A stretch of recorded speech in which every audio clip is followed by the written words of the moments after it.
مرحبا بكم في برنامج السلقلقي تحت المجهر. أساطير خرافية، أساطير كفرية يقدمها لكم السلقلقي ياسر الخبيث، لا يصدق بها إلا إنسان مجنون. تعرف احنا اللي يتشيعون عن طريقنا يصيرون مجانين مثلنا، فيعني ما هي هذه القصة التي لا يصدق بها إلا المجانين؟ الله سبحانه وتعالى يقول: وإذ قال موسى لقومه يا قوم إنكم ظلمتم أنفسكم باتخاذكم العجل فتوبوا إلى بارئكم فاقتلوا أنفسكم. قال السلقلقي: حينما أمر بني إسرائيل أن يقتلوا أنفسهم فريق قتل، أخذوا يقتلون في بعض حتى بقي فريق كان هو اللي عليه الوقت أنه سيقتل.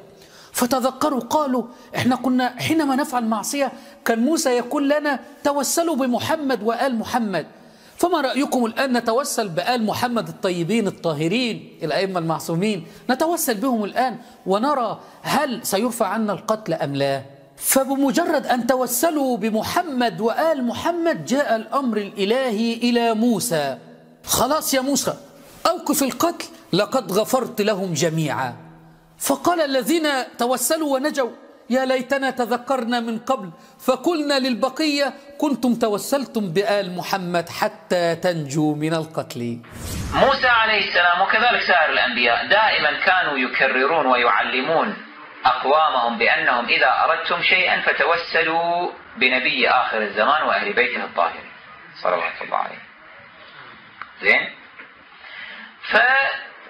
الحاصل هؤلاء بعضهم يتوسلون، بعضهم ينسون، بعضهم كذا في مثل هذه المواقف. فمثل هذا في هذا الموقف أمرهم موسى شنو؟ أن يقتلوا أنفسهم، مو الشكل؟ فبدأ كل واحد يأتي ويقتل الآخر، وصارت حالة انكسار.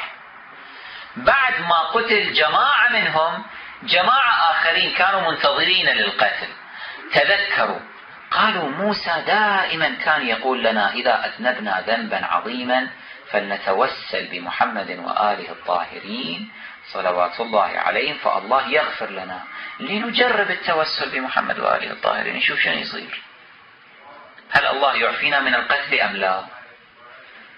فبالفعل بدأوا بالتوسل، وإذا بالأمر الإلهي يأتي إلى موسى عليه السلام أنه أوقف القتل، خلص قد غفرت لهم جميعا. فلما أبلغهم موسى بذلك تحسروا، قالوا: ليتنا كنا قد تذكرنا التوسل بمحمد وآله الطاهرين صلوات الله عليهم منذ البداية حتى لا يقتل إخواننا هؤلاء، حتى هؤلاء ما كانوا يقتلون. ويقولون هو من عند الله وما هو من عند الله ويقولون على الله الكذب وهم يعلمون.